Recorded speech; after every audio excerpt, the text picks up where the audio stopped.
누가복음 21장 28절부터 36절 28절부터 38절까지 읽겠습니다. 이런 일이 되기를 시작하거든 일어나 머리를 들라 너희 구석이 가까웠느니라 하시더라.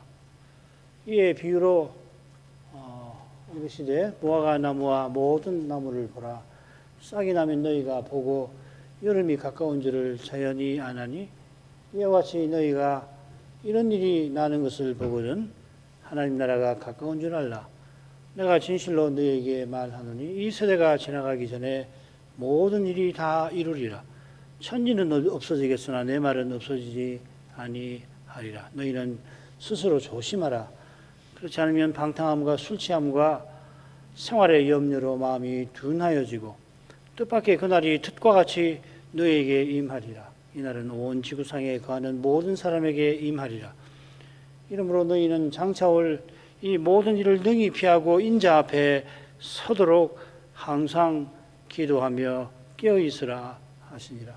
예수께서 낮이면 성전에서 가르치시고 밤이면 나가 감람원이라 하는 산에서 쉬시니 모든 백성이 그 말씀을 들으려 이른 아침에 성전에 나가더라.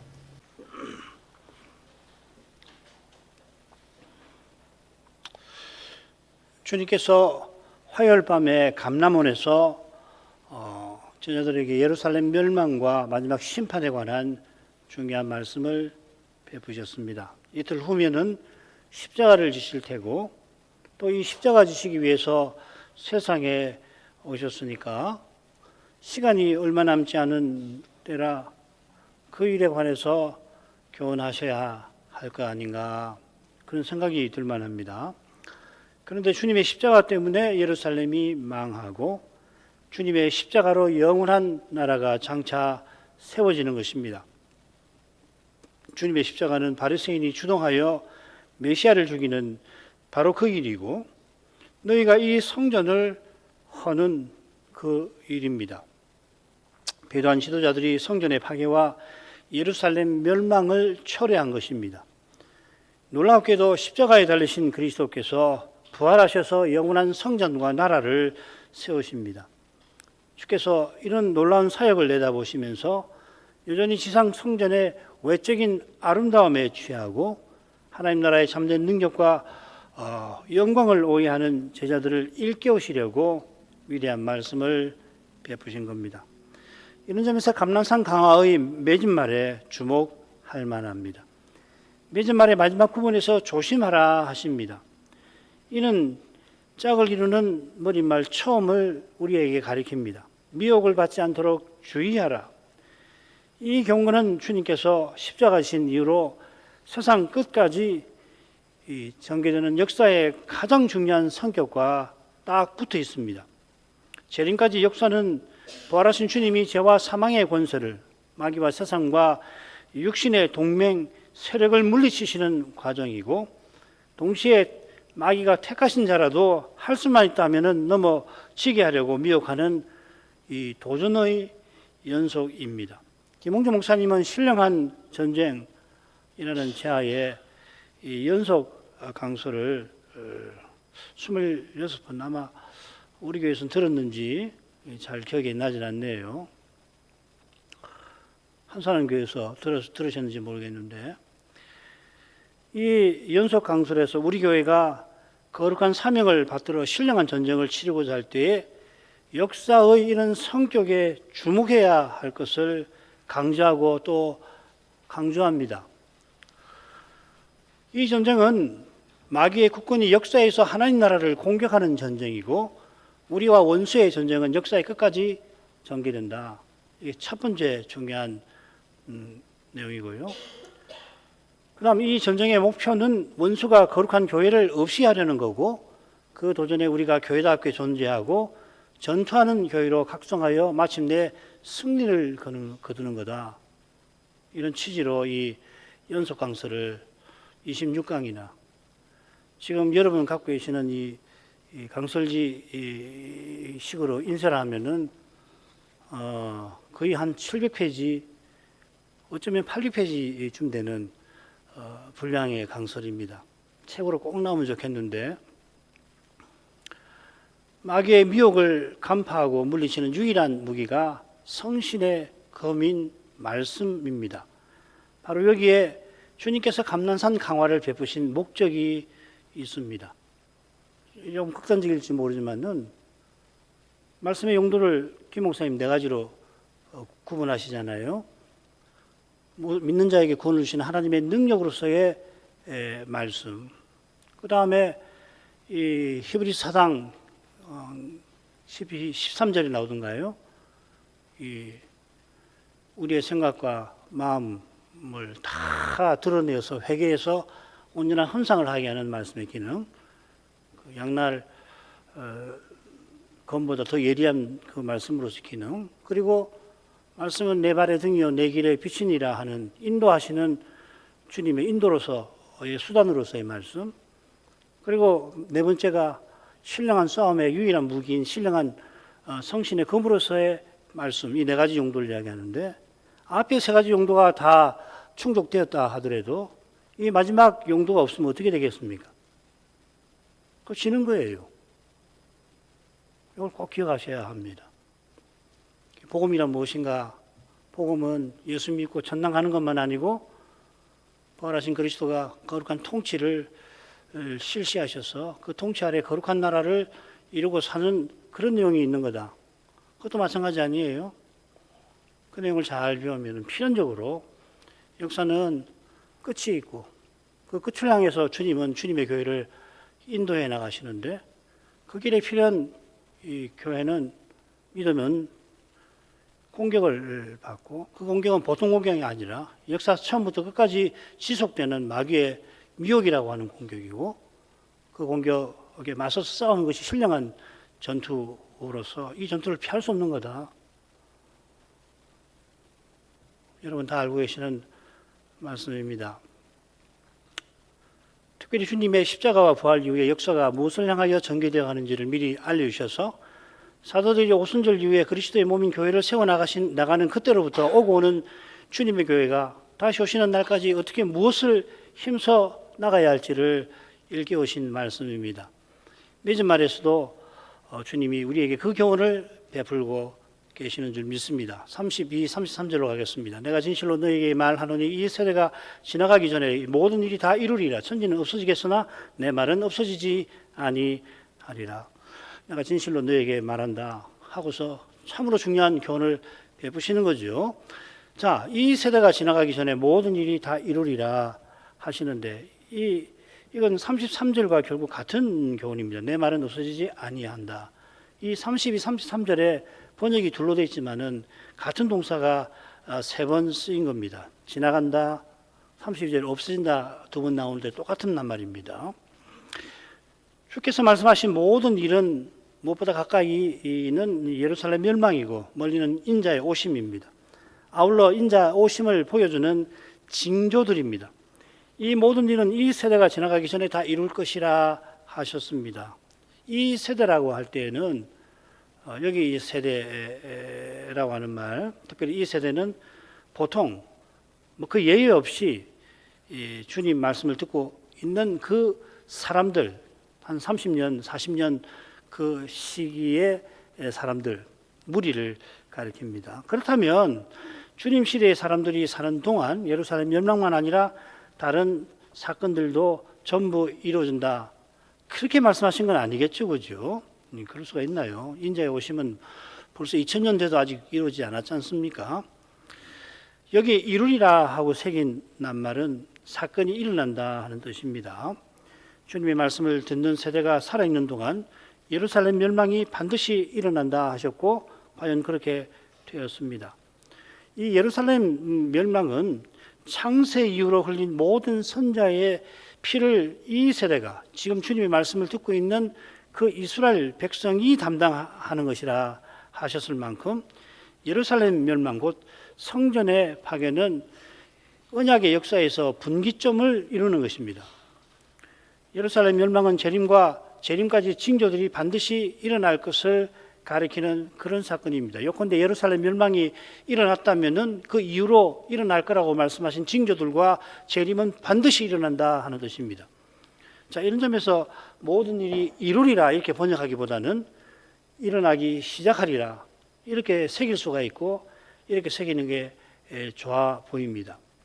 문법적으로 가능해요.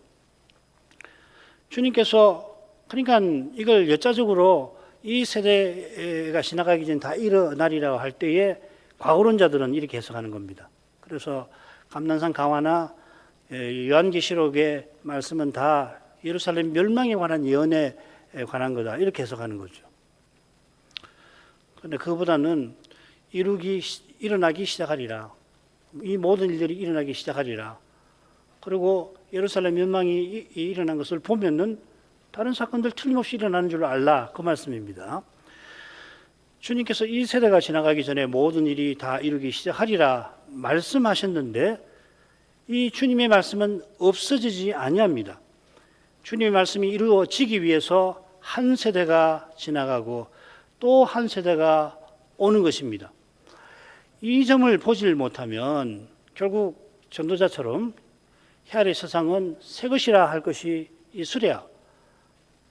우리 오래전에 전 세대도 이미 있었느니라 이렇게 한탄을 하고 말 것입니다. 그러나 한 세대가 가고 다시 한 세대가 오는 것은 주의 말씀이 이루어지기 위함인 것입니다. 역사는 하나님의 뜻이 이루어지는 무대입니다. 하나님께서 그 기뻐하시는 뜻을 그리스도 안에서 이루어 가시니까 생명과 호흡과 만물을 뭇 사람들에게도 주시고 우리에게는 기쁘게 주시는 겁니다. 때때로 하루가 덧없이 느껴지기도 합니다만은 그런 하루도 주님께서는 신실하게 말씀을 이루시는 것입니다. 하루가 천년 같구나 하시면서 말이에요. 베드로후서 3장에 주께는 하루가 천년 같아. 꽤 신실하게 이루시니까 그렇게 느끼신다는 거 아니겠어요? 이 사실은 놀랍게도 고난의 무게에 하루가 억겁처럼 느껴지는 거기서 생생하게 드러나는 겁니다. 그런 날은 연약한 인생의 눈에 주의 말씀이 영영 이루어지지 않을 것처럼 느껴지기도 합니다만은 잠시 신자가 그렇게까지 근심하게 됩니다. 많은 주님께서는 그 고난을 통하여 약속하신 영광을 이루고 계십니다. 잠시 받는 고난의 가벼운 것이 그처럼 깊은 근심을 자아낼 만큼 이 하루에도 인생의 많은 죄와 그로 말미암은 심한 악이 우리의 눈과 마음을 당연히 사로잡습니다만 우리 마음이 오실 주님을 향할 때 주님은 말씀의 거룩한 빛을 우리에게 비추십니다. 바로 거기서 주의 말씀은 없어지지 아니하리라 하는 주님의 약속이 생생하게 이루어져 가는 것입니다. 역사의 끝에 있을 가장 두려운 일들이 교회와 신자를 기다리고 있는데 그런 일들이 눈앞에 벌어지는 그 끔찍한 현실에서도 주님은 다시 오셔서 찾으실 그 순전한 믿음을 성신과 말씀으로 그런 현실에서도 불러 일으켜 주실 것입니다.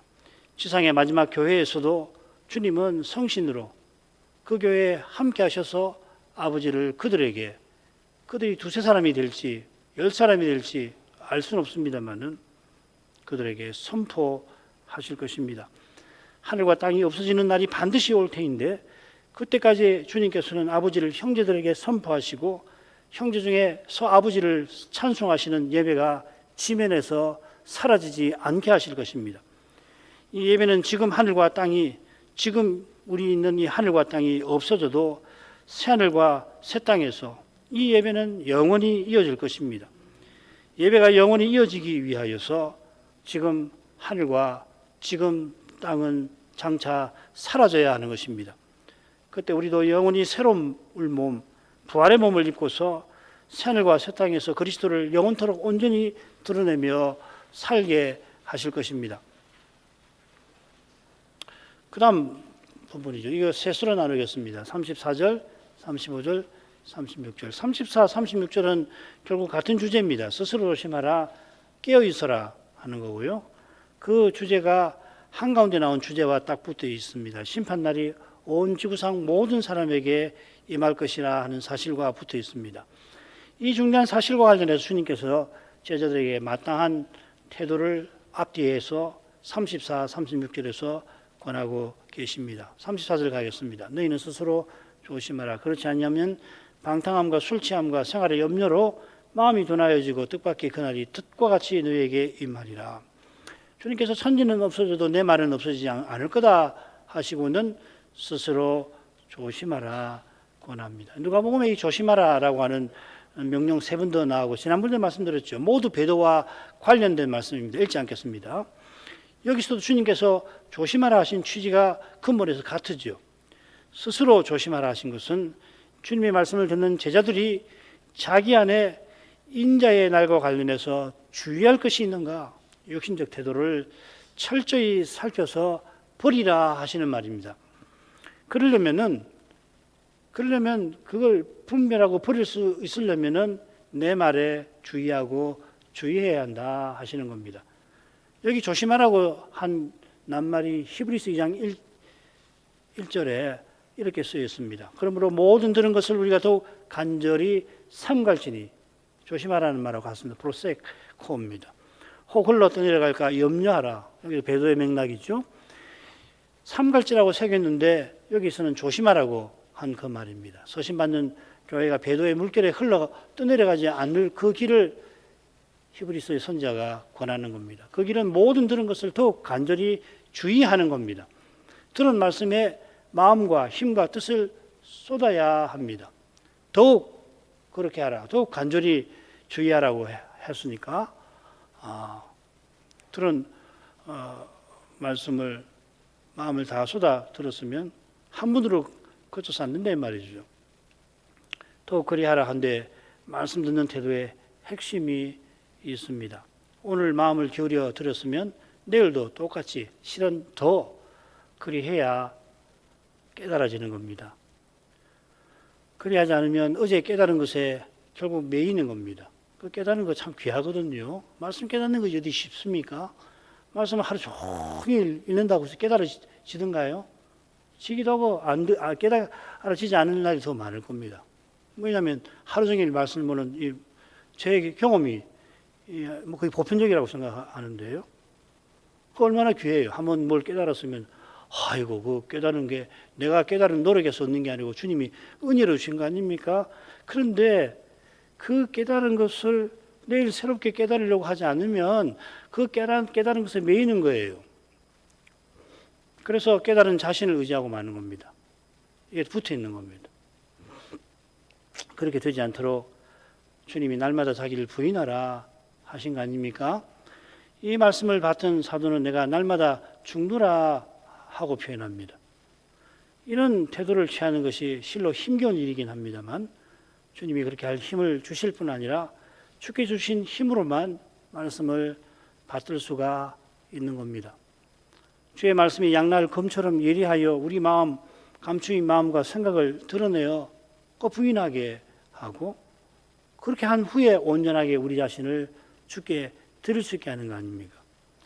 지금 주님께서 조심하라 하신 것은 없어지지 아니할 내 말을 붙들라 하신 겁니다. 특별히 주님의 약속을 굳게 붙들어야 합니다.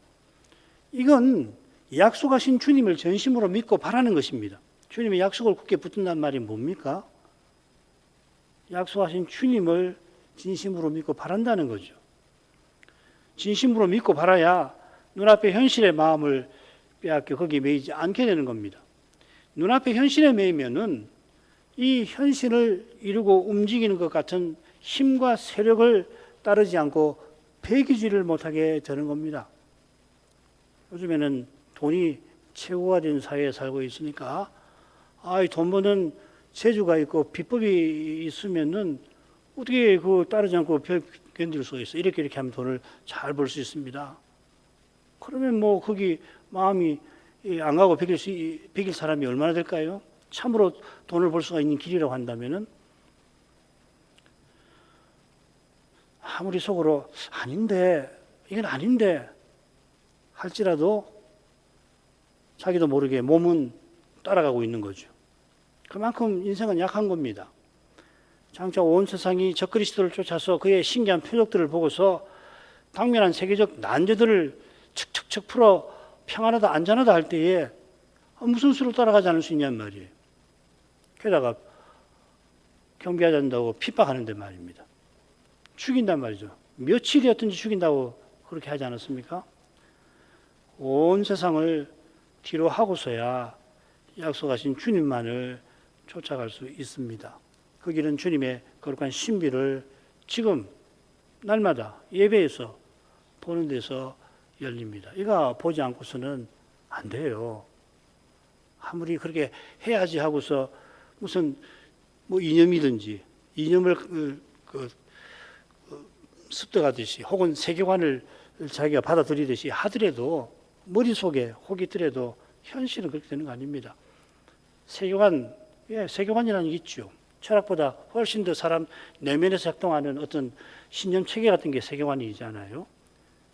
신념 체계로서 이 세계관하고 믿음은 다른 거예요.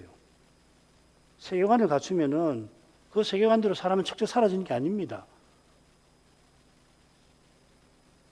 그 핍박하는데 세계관이 작동합니까? 그 유명한 거 있잖아요. 뭐 이 세계관 정도가 아닌데 갈릴레오가 그 지구가 움직이지 뭐 태양이 움직이는 게 아니냐 확신하잖아요. 그건 뭐 과학적인 이 실험을 통해서 자기가 그렇게 했지만은 결국은 로마 가톨릭 교회 당국이 와서 부인하라고 하니까 부인하는 거예요. 세계관 가지고 사는 거 아닙니다, 사람은. 세계관에 의해서 생각도 하고 무슨 판단도 하고 하지만은 세계관은 세계관일 뿐이에요. 그게 곧 믿음으로 사는 건 아닙니다. 말씀을 더욱 간절히 삼가며 스스로 조심하지 않냐면은 마음이 둔하여진다 했습니다. 마음이 둔한 상태가 뭘까? 그날이 덫과 같이 임하는 현실에 비추어 살펴야 합니다. 이 둔하여진다는 말이 복음서에서는 모두 잠에 취한 상태를 가리킵니다. 마음이 둔해지는 이유가 셋이지요. 방탕함, 술 취함, 생활의 염려입니다. 생활의 염려가 뭡니까? 누가복음 8장에 있는 것처럼 씨 뿌리는 비유에서 말씀을 깨닫지 못하는 이유 중에 하나죠. 방탕함은 무엇입니까? 술에 취해서 정신이 어질어질한 상태를 가리키는 낱말인데 이 술 취함과 붙어 있는 겁니다. 이런 내용을 참조하면 마음이 둔한 상태는 말씀 듣기 둔한 상태이고 눈앞의 현실에 특별히 쾌락에 마음이 빼앗긴 혹은 인간 욕망에 휘둘린 상태겠죠. 바울 사도가 주의 날에 관해서 교훈할 때 경계한 그 상태인 겁니다. 이런 상태에 있는 자들에게 주의 날은 도둑같이 임할 텐데 그들을 뭐라고 하느냐면 자는 자요 밤에 취한 자들이라 하였습니다. 이들은 멸망이 들이닥치는데도 평안하다 안전하다 그렇게 자랑할 정도로 마음이 둔합니다. 이 사람들이 다 밤마다 술을 건하게 취해서 정신없이 사는 사람들 물론 아니겠죠. 누구보다 이 세상 돌아가는 이치에 밝은 사람들일 수가 얼마든지 일 수 있는데 그러나 주님께서 오시는 일에는 너무나 캄캄한 자들입니다. 이들은 저 옛날 노아가 산에다가 큰 방주를 만들어서 그 세상은 물로 망할 거라고 선포할 때에 뭔 소리 하느냐, 만물은 처음 창조할 때와 같이 그냥 있다고 하면서 노아를 조롱하던 그런 인물들과 비슷할 겁니다. 지금 인용한 이 표현이 베드로후서에 나오죠. 베드로 사도가 세상을 떠나기 직전에 거짓 선생들이 그와 같이 기롱한다 하였습니다. 거짓 선생들은 결국 육의 몸의 문제를 육신적 태도로 해결하려고 하는 자들에 불과한데 또 이 그리스도를 대적하면서 그리 할 뿐입니다. 그러니까 주님이 다시 오시는 거 아무런 관심이 없어요. 그들의 마음을 사로잡는 건 이 세상뿐이죠. 그들이 혼인을 금하고 식물을 피하라고 가르치지만 금욕주의를 가르치고 그러니까 매우 도덕적으로 살도록 보이고 그렇게 사는 것처럼 가르치고 보입니다만은 그런 인간 이념은 쾌락의 정욕을 이기지 못합니다. 그래서 이 거짓 선생들이 그렇게 가르치다 나중에는 타락해가지고 도덕적으로 심히 부패해졌다 진다라고 베드로후서 2장에 가르치는 거 아닙니까? 유다서도 마찬가지고요. 디모데 전서 마찬가지죠. 디모데전서 4장이나 6장을 대조하면 마찬가지고요. 고린도 전서도 마찬가지 아닙니까? 이게 뭐 어려운 거 아닙니다. 인간 이념은 절대로 죄를 이기지 못해요. 기독교 세계관이 죄를 이기지 못합니다. 은혜가 죄를 이기는 거지 세계관이 죄를 이기는 거 아니에요. 꼭 그것도 혼동하지 마셔야 됩니다. 세계관 책 읽으셔도 좋습니다. 읽으시면 도움되는 게 많아요. 세상은 이렇게 봐야 한다. 사회는 이렇게 봐야 한다. 법은 무엇이다. 윤리는 이것이다. 가정은 이것이다. 직장, 경제생활은 이렇게 하는 것이다. 그 세계관 책에 있는 거 아닙니까? 그런데 그거 습득한다고 해서 돈의 유혹을 이기는 거 아닙니다. 하나님 은혜가 아니면 안 돼요. 왜 안 되느냐? 결정적인 순간에 세계관 아무리 힘없습니다. 오히려 이용당하는 거죠. 핑계대고 변명되고 자기 욕망대로 따라가는 것을 무마시키기 위해서 변명하는데 세계관 지식이 이용될 수가 얼마든지 있는 거 아니에요. 그 죄를 모르면 그렇게 되는 거예요. 그러니까 비슷하게 더구나 인간 이념들 말이에요. 인간 이념들이 어떻게 쾌락의 정욕을 이깁니까? 괜찮은 이념은 쾌락을 조금 억제는 시키죠. 그죠? 그래서 이 유교라든지 불교라든지 이런 종교들이 이 인간사회에 유익을 주는 거 아니에요. 그런 것들이 있으니까 어느 정도 사람이 도덕적으로 살도록 하잖아요. 그뿐입니다. 그것만 잘해도 좋은 종교입니다. 그 정도만 해도 훌륭한 윤리 철학이에요. 그래서 죄는 못하는 겁니다. 죄의 욕망은 이기지 못해요. 이게 기독교 가르치는 거 아닙니까? 불교는 뭡니까? 욕망을 억제하라는 거 아닙니까? 아상을 부인하라고 하는 아상이라는 거, 그거 아니에요. 모든 게 문제의 욕망이 근원이니까 그 욕망을 버리라고 하는 거 아니에요. 그 버려집니까? 사람이. 자기가 욕망 덩어리인데 어떻게 그거 버려집니까? 안 되잖아요. 그 욕망이 죄에서 생기는 거고, 그 죄는 오직 그리스도의 은혜로만 죄책을 사함받고 그 권세가 없어지는데, 기독교의 방법은 고난이지요. 이런 종교 없습니다. 어느 종교도 이렇게 가르치지 않아요. 불교가 비슷한 것처럼 보이지만 전혀 다르지 않습니다. 이런 데서 벗어나는 길은 말씀의 거룩한 빛을 보는 데서 열립니다. 주께서 아버지를 친히 선포하시는 그 신비를 보는 교회와 신자만이 뜻밖의 그날이 덫과 같이 임하지 않게 되는 겁니다. 주의 영광을 뵙는 이는 더욱 주의 영광을 뵙기를 바랍니다. 주와 같아지게 하시는 그날을 날마다 바라봅니다. 죄와 죽음의 권세와 신음하면서 하면 할수록 주께서 속히 오시기를 구하게 되는 거예요. 이 괴로운 세상 빨리 떠나자는 거하고 전혀 다른 거죠. 늘 그날을 바라보고 주님을 바라보니까 그래서 그날이 덫과 같이 임하지 않게 되는 거란 말이죠. 그 다음으로 가겠습니다. 이날은 온 지구상에 거하는 모든 사람에게 임하리라. 스스로 조심해야 할 이유를 여기서 전하고 있습니다. 그래서 그대로 번역하면 이렇게 됩니다. 이는 이날이 모든 사람에게 임함이니라, 임하기 때문이라, 이렇게 되어 있습니다.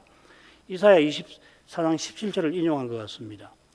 이 인용문은 소위 이사야의 묵시라고 하는 이사야 24장부터 27장에 나옵니다. 이 묵시는 하나님께서 온 세상을 심판하실 일을 전하고 있죠. 이런 점에 비추어서 34절에 붙여서 새긴 덫과 같이를 여기 35절에 이어서 새길 수도 있습니다. 그런데 이날이 온 지구상에 거하는 모든 사람에게 임한다고 했으니까 신자에게는 이날이 심판의 날이 아니고 구원의 날인 겁니다. 그러니까 한글 개혁대로 번역하는 것이 결론적으로 더 낫습니다. 아무도 이 날을 피하지 못합니다. 이 날이 임하기 직전에 천체의 재앙 때문에 혼절할 사람도 이날 오시는 주님의 두려우신 낯빛을 피할 수 없습니다. 주께서 공중에 오시는데 놀랍게도 온 세상 사람이 주를 보게 하실 겁니다. 이 신비한 현상은 물리적으로 설명할 수가 있는지 저는 모르겠습니다.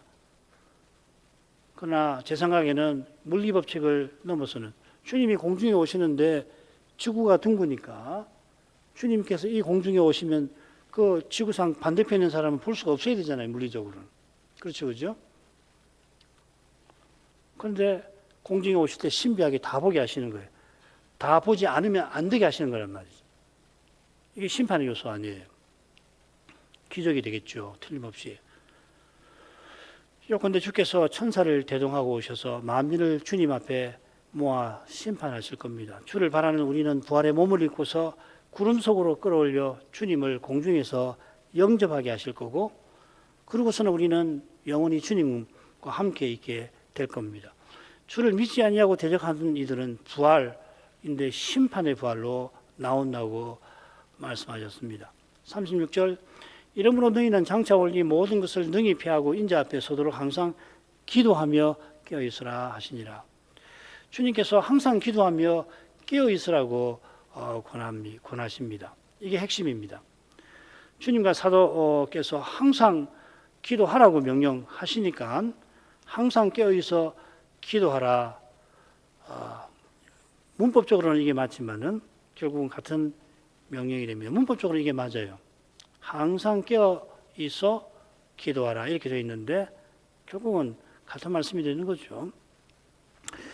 바울 사도는 신령한 전쟁에 관한 교훈을 끝맺으면서 주님께서 깨어 구하기를 항상 힘쓰라 주님처럼 권합니다.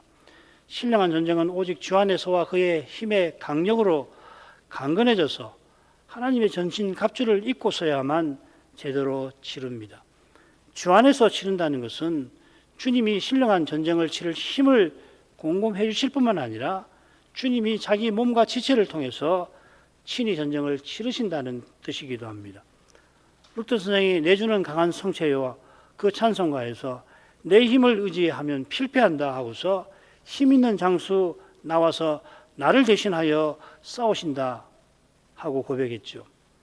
이 고백에 깨어있는 태도가 무엇인지를 잘 배울 수 있습니다. 깨어있는 것은 소극적으로 마귀의 미혹에 빠지지 아니하는 건데 내가 스스로 주의 뜻을 이루려 하는 그 태도를 철저히 부인하는 것과 붙어 있습니다. 이런 육신적 태도가 조금이라도 있으면 마음이 둔해집니다. 주의 뜻을 이룬다고 하면서 실은 사람의 힘과 꾀를 추구하면 마귀의 미혹에 걸리는 1등이 되는 겁니다. 이런 사람은.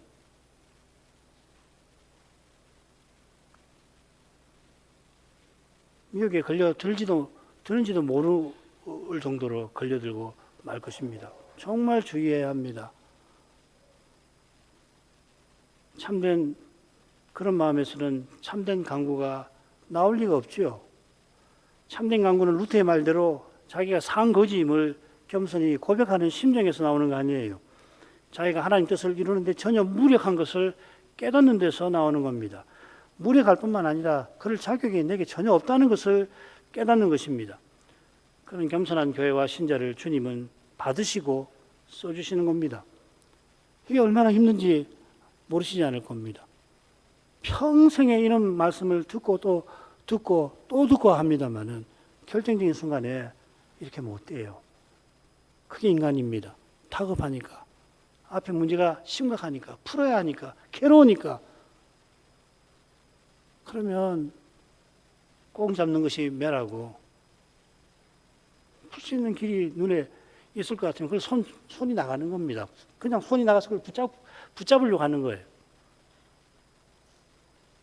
이걸 못 깨닫으면 안 된단 말입니다. 이걸 언제든지 그렇지만은 앞으로 들이닥칠 시대는 말입니다. 그런 태도를 하면 미혹에 끌려가요. 정말 사람 힘과 꾀로 부인하려고 선 교회 아닙니까? 우리 교회가? 성령 계신 교회는 그런 교회입니다. 여러 가지 특징이 있는데 사람의 꾀와 힘을 의지하지 않는다. 주께서 뜻을 보이지 않으면 있는 거예요. 보이실 때까지 가만히 있는 거예요. 아무 일도 하지 말라는 건 아니잖아요. 이미 보이신 그것을 신실하게 하면서 주의 뜻을 기다리는 거예요. 주께서 힘주시기를 구해야 되는 겁니다. 주께서 보이시는 그 뜻을 주시는 힘으로. 참 어렵습니다. 사람으로 못합니다. 주님의 뜻을 이루겠다. 주님의 뜻을 이루겠다 하고서 그 명분으로. 그건 결국 자기 욕망이죠. 괴로우니까. 망합니다. 당장에는 뭐가 좀 풀리는 것 같아도요. 그게 족쇄인 거예요. 올무인 거예요.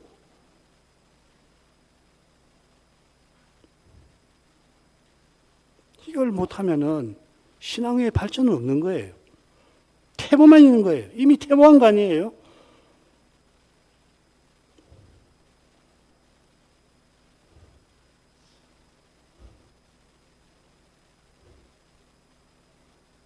게다가 우리 시대가 그렇습니다. 우리가 배도의 시대다. 배도의 시대다. 배도의 시대가 뭡니까? 육신적 태도로 뭐든지 하려고 하는 그런 시대라는 말 아닙니까, 결국은.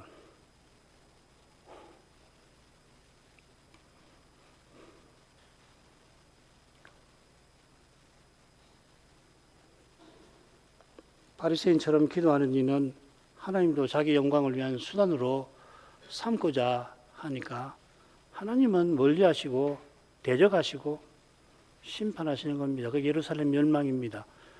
주님께서 항상 깨어 기도하라 하셨는데 무엇을 기도해야 되는지 이어서 교훈하십니다. 그게 장차올 이 모든 일을 능히 피하고 인자 앞에 설 수 있게 해달라고 기도하라고 하신 겁니다.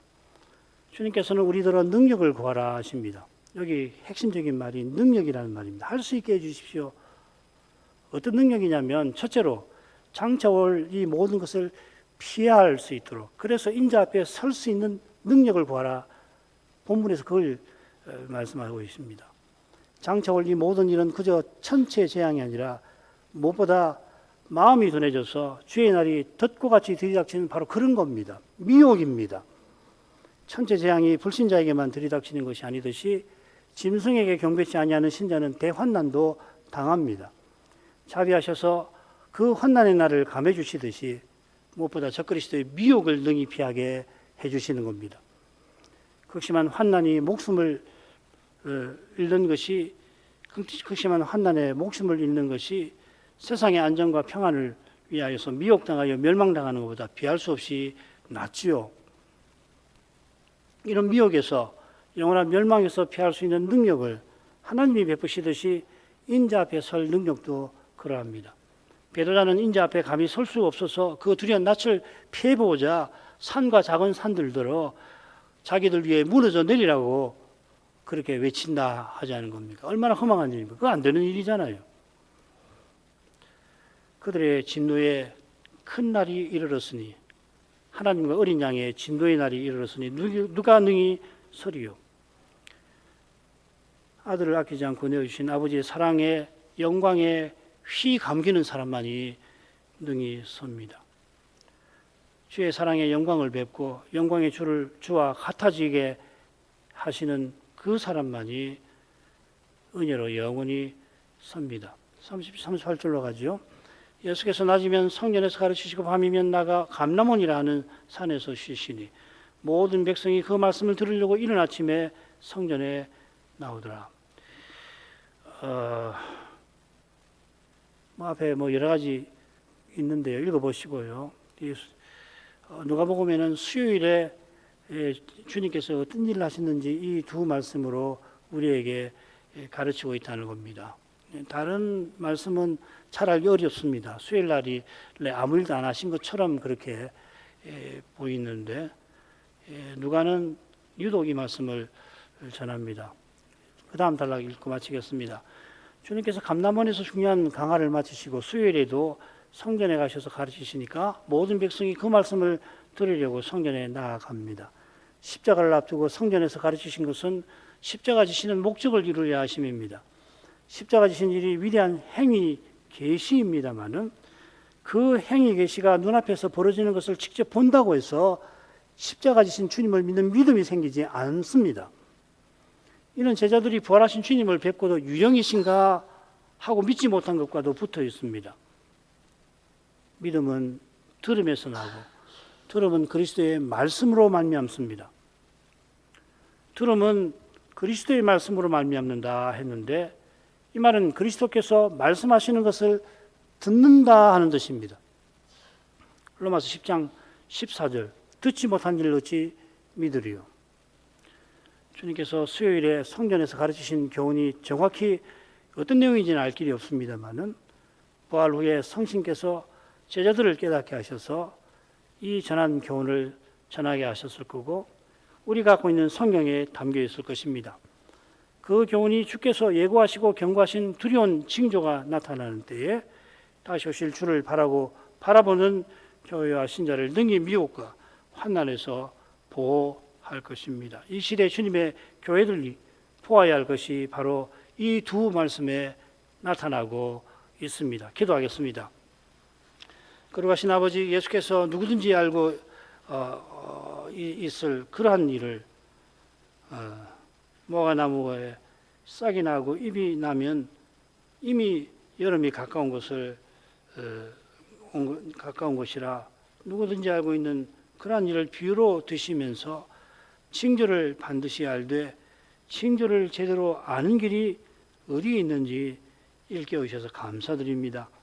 징조를 제대로 아는 길이 말씀에 있듯이 날마다 말씀을 가까이 하는 교회와 신자만이 말씀의 거룩한 빛을 보고서야 눈앞의 현실에서 보아야 할 것을 제대로 보게 하실 것입니다. 그처럼 인생이 스스로는 눈앞의 현실에 매이기 쉽고 거기서 벗어나지를 못할 뿐 아니라 그 현실에서 유력한 것을 따라가지 않고서 배기지 못하는 이것을 저희가 늘 저희 자신의 삶에서 자신의 내면에서 깨닫게 하심으로 거기 벗어날 수 있는 길이 비결이 오직 은혜에 있는 것을 보라신 주님께 있는 이것을 되새기옵소서. 오직 은혜를 고백하며 가는 그 길이 얼마나 힘든지, 특별히 이 시대는 얼마나 더 힘든지 생각하게 하십니다. 사람으로 육신적 태도로 행하지 않고 배길 수 없는 이러한 시대에 오직 은혜를 고백하는 그 길은 너무도 험난할 것이고 특별히 하나님의 교회에서 더욱 힘겹게 될 것을 충분히 예상하게 됩니다. 주님 무한 자비하심을 저희들에게 베풀어 주셔서 아무리 이 길이 힘들지라도 이 길로만 걸어가야 할 것을 기억하게 하시고 더욱더 하나님 은혜를 구할 수 있도록 자기가 아무것도 아님을 아무런 능력이 없음을 자기가 얼마나 죄인인 것을 깨달아서 하나님 은혜를 구하고 또 구하여서 주신 세월을 주님의 일에 쓰임받는 삶을 살아갈 수 있게 해주시옵소서. 예수님 이름으로 기도합니다. 아멘.